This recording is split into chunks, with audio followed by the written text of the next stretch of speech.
following the same theme of like, or following that theme of maybe cracking down on anti-Semitism and all that, the Trump administration has revoked like 3 billion, or he's frozen, I should say, not revoked. And I think that word probably does, it probably is good to, specify, but like 3 billion in grants and contracts to Harvard. And in fact, the final 100 million in grants and contracts was actually revoked, not, I think, a couple days ago, whether today or yesterday.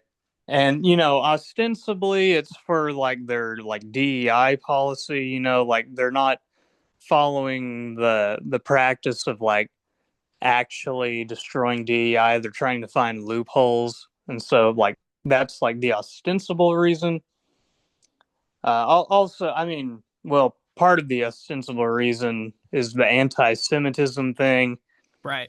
I think that's the real reason. I don't think Trump is some like anti-affirmative action like warrior. I think he knows where his bread is buttered, and the anti-Semitism is what's really being fought here. Yeah, 100%. Like Harvard has well, they've kind of fostered especially when October 7th happened, they kind of fostered a lot of the, free Palestine protests, right?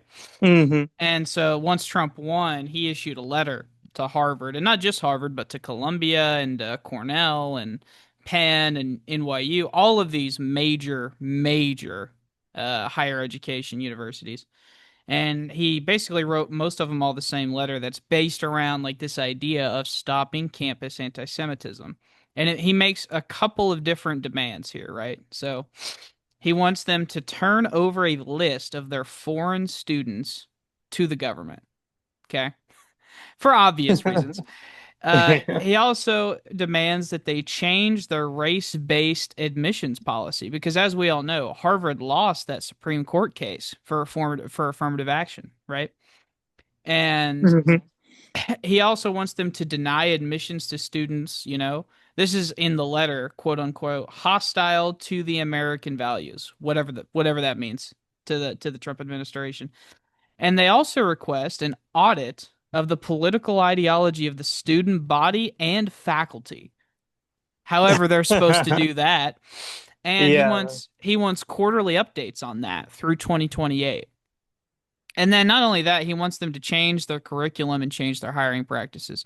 So this is just a clear overreach of what the federal government's supposed to do. And I don't have really a problem with the federal government like kind of pushing and putting some pressure on these big universities, but he's doing it for all the wrong reasons. The idea that there's this massive anti-Semitic like presence on these campuses, like I don't know off the top of my head what like the Jewish student body percentage is at Harvard. I would be willing to bet it's probably significantly higher than the population, right? So they are Oh yeah. disproportionately admitting Jewish students and Jewish professors, and look, and there's nothing wrong with that. You know what I mean? I don't have a single problem with that. If you're going to add pressure on Harvard or Columbia, I mean, let's do it for the right reasons. But have you seen some of this punitive stuff that they're doing as a result of Harvard's rejection of these demands? Other than like the freezing of grants and contracts, I have there been other measures? Oh, big time. This is great. So the funding is just kind of the tip of the iceberg. And it's not just Harvard like the university proper that's being denied funds. It's all their research partners that is like a private company that Harvard sends all their top researchers out in. It's stuff for the CDC, cancer research, stuff like that. Oh But dang. they're also being investigated. And it would be easier to list the three-letter agencies in which they're not under investigations with them. So just to give you a quick hit, right? So the health department right? They're studying medical students at their graduation in May. They were wearing buttons and scarves in support of Palestine. So the health department is trying to get rid of these students' accreditation so they can revoke their degree. The edu Yeah. the education department has about five or six, but the two big ones are allegations of anti-Semitism and harassment towards Jewish students, and then of course the disclosure of foreign gifts from like the UAE and other countries that are giving them endowments. The Department of Homeland Security is threatening to disqualify Harvard from, foreign students. The EEOC is suing them for discrimination against whites, Asians, and heterosexual applicants. And then, of course, the Justice Department is, whether or not the school's admissions process defrauded the government because they lost that Supreme Court case. And like you said, they're still doing it. They're just trying to find loopholes. The Justice Department is investigating them for fraud of the U.S. government. I mean, and that's just a few of them, right? There's probably 30 more. This is like they are sending the full weight and power of the U.S. government at Harvard for nothing other than just like not capitulating. Yeah, well, okay, here's my thing. I'm basic okay, a lot of those things, if it was in a vacuum, I'd be in favor of it. But the fact that it's all to crush like dissent on the, Palestinian question, and then, it's all basically being done for Israel, at the behest of, all the all the donors. That's more of why I'm against it. But in terms of the anti-DEI stuff, I love that. I think it's high time we lay down the law in that regard. I think that's 100% a positive. But I am of two minds that I don't want a good thing to be tainted by a bad thing. There's this line from Voltaire I discovered. I I had previously attributed it to Obama, but it's Voltaire. Don't let the perfect be the enemy of the good. But in this case, it's more like there's like this really kind of bad thing and then a really good thing. So it's kind of they kind of cancel each other out, and I think the bad is almost worse than the good. Basically, I cracking down on dissent on Israel. Uh, that is just, I mean, that this is one of my bigger issues. So I don't think it's worth all the anti DEI stuff.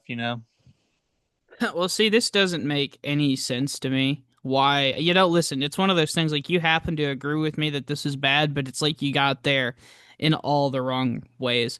Because like the idea that you aren't opposing this simply because like, hey, it's the most powerful government in the history of the world putting pressure on one of the most fundamental institutions in this country.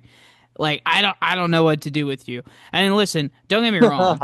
Harvard has been up to some really stupid stuff the past, couple decades with their DEI. For example, the audience may not know, in order to meet their like DEI race requirements, they're not official race requirements, but they are. And so what they would do is they would take, all the top pools in America, and then they would basically, like they'd go get rich black kids in America and rich black kids in Nigeria and rich black kids in South Africa, and they'd pull them all to America to mingle with rich white kids in America and rich Asian kids from China. So it's basically just a hedge fund of networking and all of that. Like the idea behind DEI was that you would get poor white kids, poor black kids, and you'd give them more opportunities to get into Harvard. That is sort of the idea. It's not what happened, right? So putting pressure on Harvard to do that, I mean, I'd be on board with that. I mean, who wouldn't, right? But like you said, putting pressure on Harvard just because, you know what, they're not capitulating to your anti-Semitic or your anti-Semitic agenda is bonkers to me. And I'm not even sure how legal it is, to be honest with you. Yeah, I'm certainly no law expert, legal expert. It could be illegal. I don't know if he can get away. I'm sure he can get away with it. So in that sense, may as well be legal.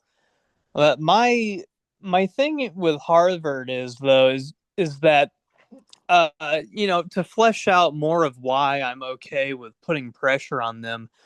It's like you said, it's like one of the most important institutions in America, and it really, these elite institutions, Harvard, Yale, uh, you know, Brown, all the Ivy Leagues, that decides who becomes powerful in the future because our politicians by and large are not going to be from regional schools like you and I attended. Not that regional school is bad, it's just it's not prestigious and It's that you not where don't get. power resides, you know? It's not where Oh power yeah. resides. And so I think it's actually just like really to our detriment and to future generations of Americans' detriment that these DEI policies are enacted at these elite universities because basically it means people that look like us are not going to be in power in the future, and if the trend continues. So in order to halt that, and to get people, more like us, more conservative in their disposition, more like us phenotypically, shall we say. I think it's good that that Harvard's feeling the heat, and honestly, I could care less if they if Trump's actions destroy Harvard as a whole. I think it'll send a good message to the others. Don't do DEI.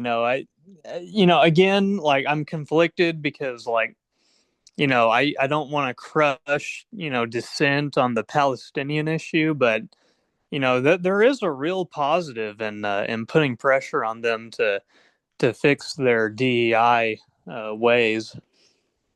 Well, I think that this is only going to embolden them, to be honest with you. I mean, I'll tell you why. So, Harvard, their endowment every year is roughly $150 billion, which is massive, even for the Ivy Leagues, right? So, you're Mm-hmm. talking only, what, 3 to 5 billion of that is from the US government. They're going to be just fine. And there's no doubt about that. So they're going to keep doing what they're going to do. And the only, real trump card, no pun intended, that he has is to revoke their tax exempt status, which he won't do because he'll be fought in court and he'll lose. That's just the way it is. I mean, half of these justices attended Harvard. There's, I mean, we can say that they're not biased, but they are, right? Like they're going to defend where they came from and what they stand for and all that.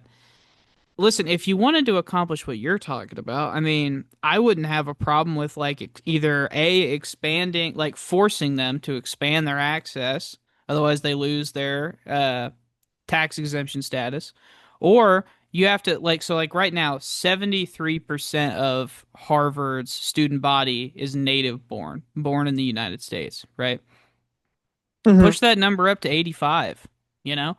Like just make it a requirement. I don't have a single problem with like structuring like qualifications to be tax exempt for these universities. I have zero because these universities are good. You would acknowledge that, right? The research is certainly good.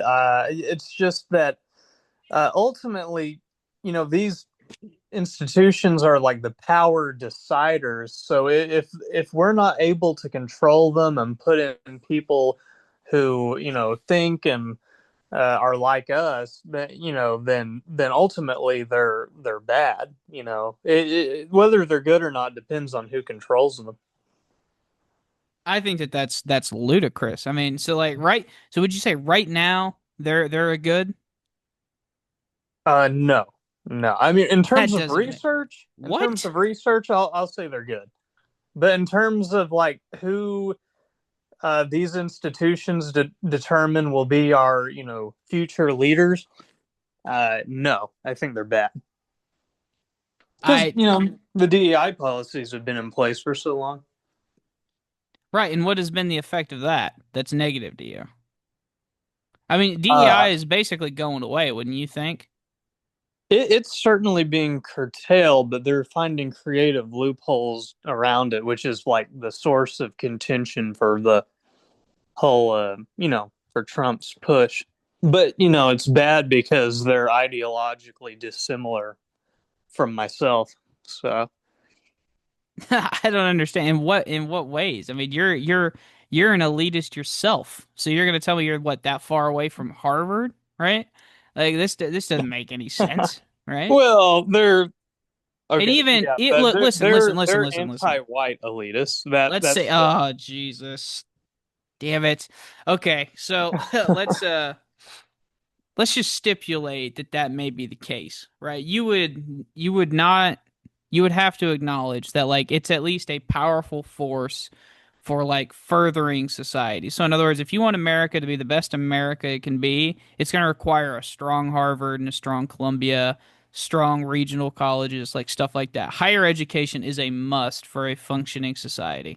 100%. We need higher education. We need, the research. We should pour money into research, but we need to make sure the professor class is, on the same page ideologically. We've got to, we need to start, putting our hands in the bowl and, making, you know, directing things a little more closely because, if we want to construct the future of our dreams, then, we can't just let them, believe whatever they want. So so we're gonna what punish free thought and the what marketplace of ideas. I don't understand what you're telling me here. You're telling me that the universities are only good. And listen, to some extent, I see what you're saying, and I kind of agree. Like, if these universities were out there saying some out there ridiculous nonsense, that would be one thing, right? But overall, these universities are about mostly like how do we increase prosperity? How do we, research cancer? How do we develop innovation? In those respects, those are kind of what I'm talking about. I'm not really referencing the cultural or the race dynamic that you seem to be focused on because I view it as less relevant as the innovation, the research, the like continuing of positive outcomes. But so in that sense, I'm full on like yes, these higher universities are a must for us. We have to defend them, and they have to defend themselves. Yeah, I mean, again, like the research, stuff like that, you know, it's hard to inject like, you know, this cultural nonsense into like when they're researching cancer, so that is not a chief concern of mine. It's just that, if you're an attendee of Harvard and Yale, you're far more likely than, someone like us, to become like a US House representative. You're more likely to be a senator. So it's very important that, we get into it, and I get that that's not free and that's I not got a like. quick question for you. Quick question for you.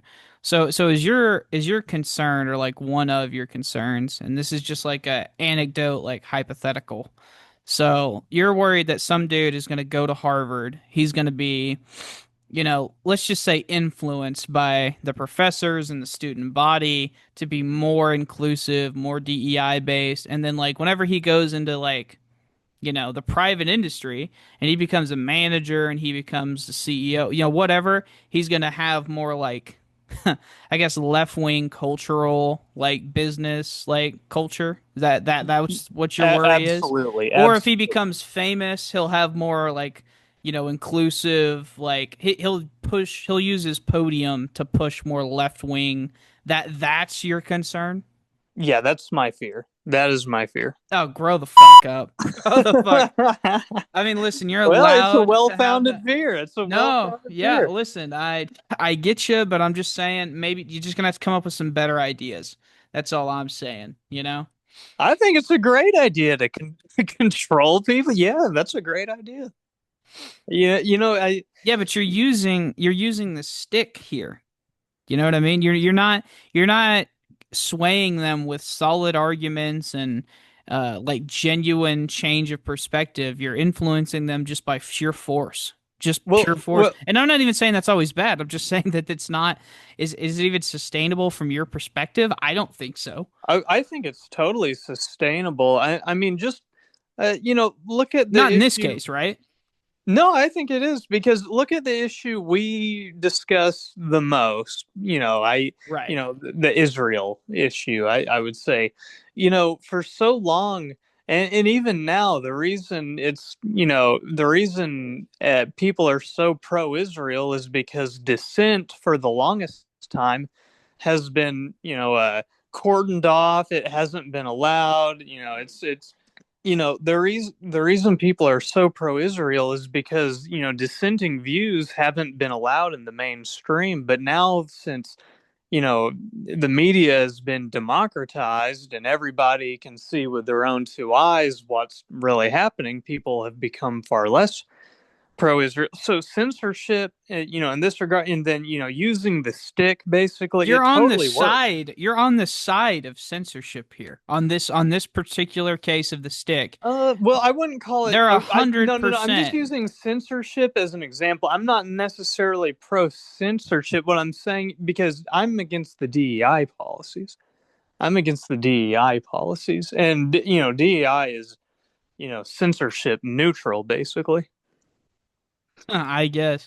What doesn't make any sense to me is okay, so number one, strictly from like a plus minus perspective, this like from Trump's perspective, there is no losing here, right? There is zero risk to attacking Harvard. His base hates higher education, they hate DEI, and they love Israel, right? So like there is no negative for him here, right? And he's not doing like a cost benefit analysis about whether or not this research is delivering results or are these students like having their life threatened on campus all the time. He's literally doing this out of pure spite for the fact that they rejected his demand letter. Okay.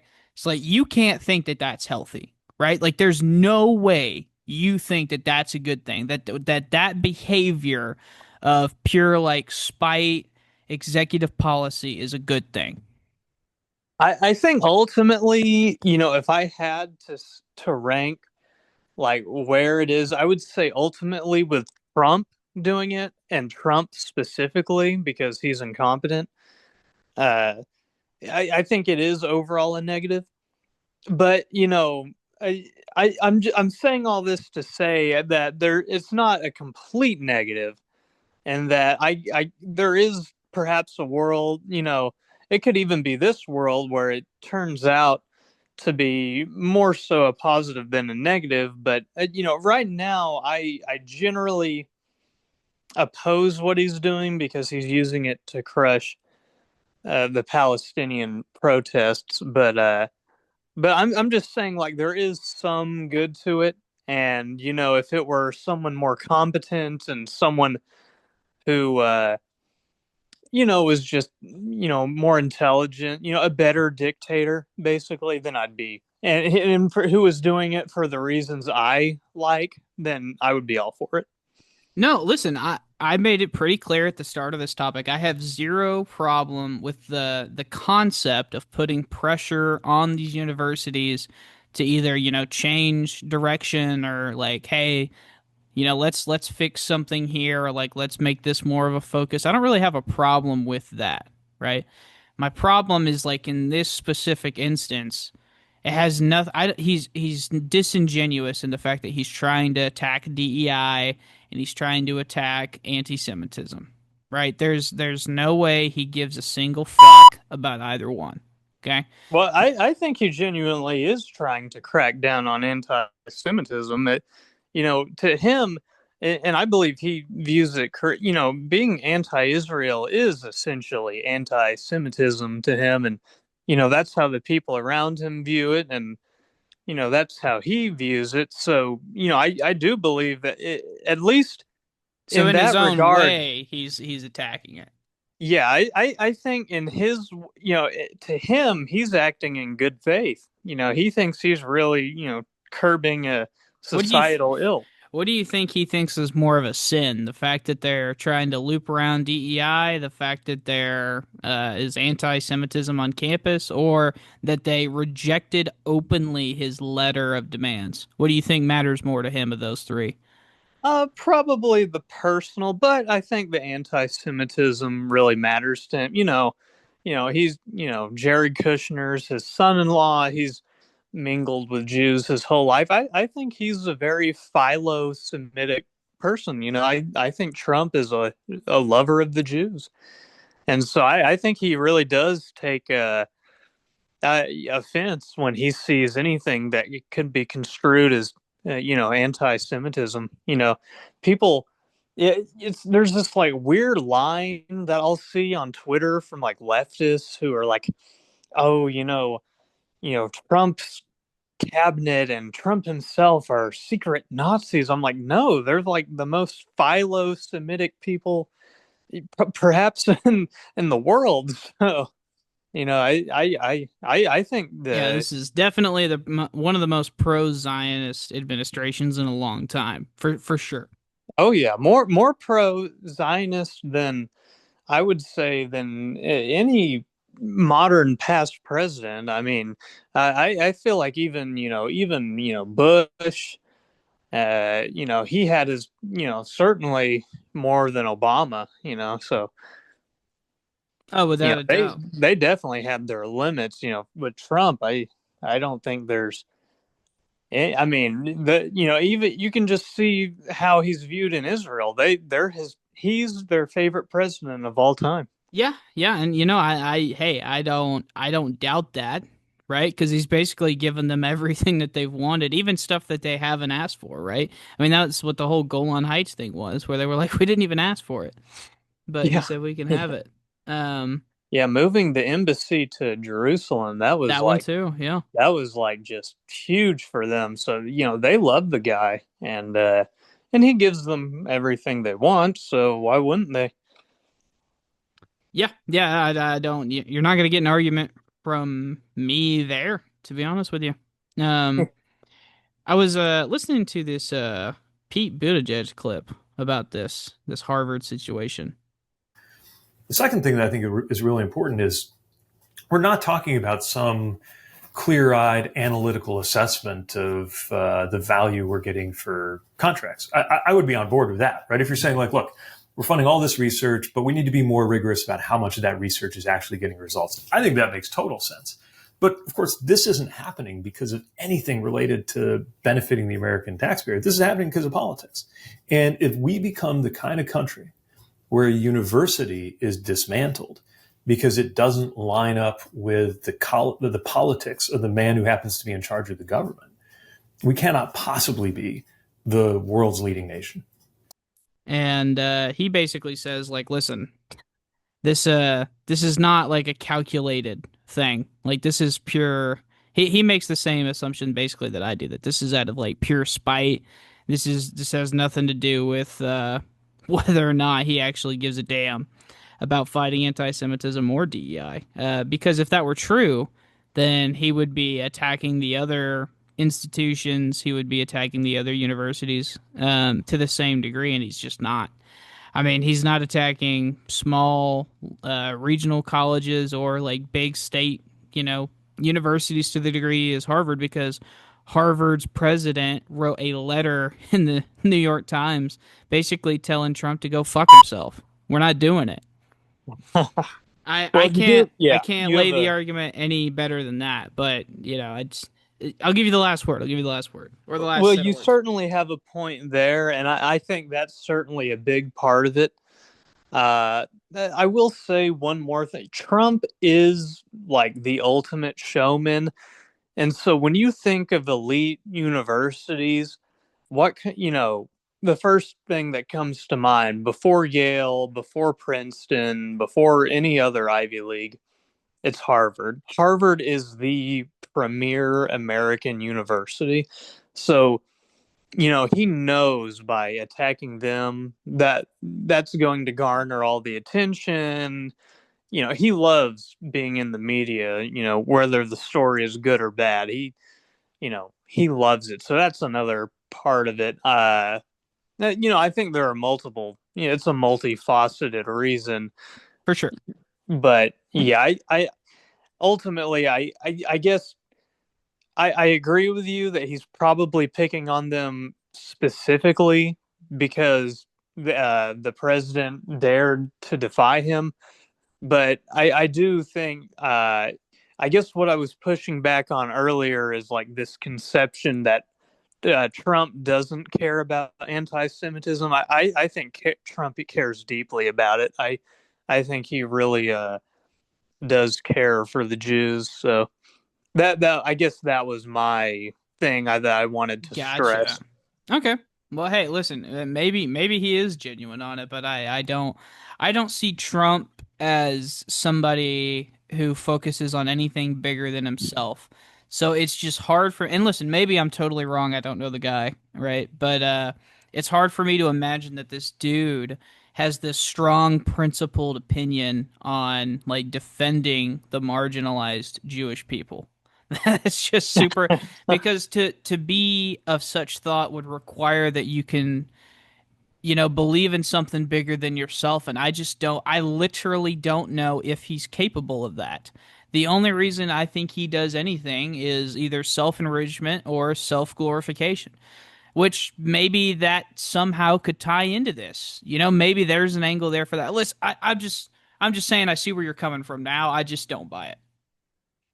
Okay, yeah, that's fair. That's fair. It is hard to get a read on him. I will say it. Yeah. It's kind of like reading tea leaves, honestly. So Now, I could see it either way, but I do still think that to his core he is a philo Semite. yeah. Now, just to kind of agree with you, I don't think he's a Nazi, like a secret one at all. There's just no way. Oh Like you were mentioning those leftists. But moving on.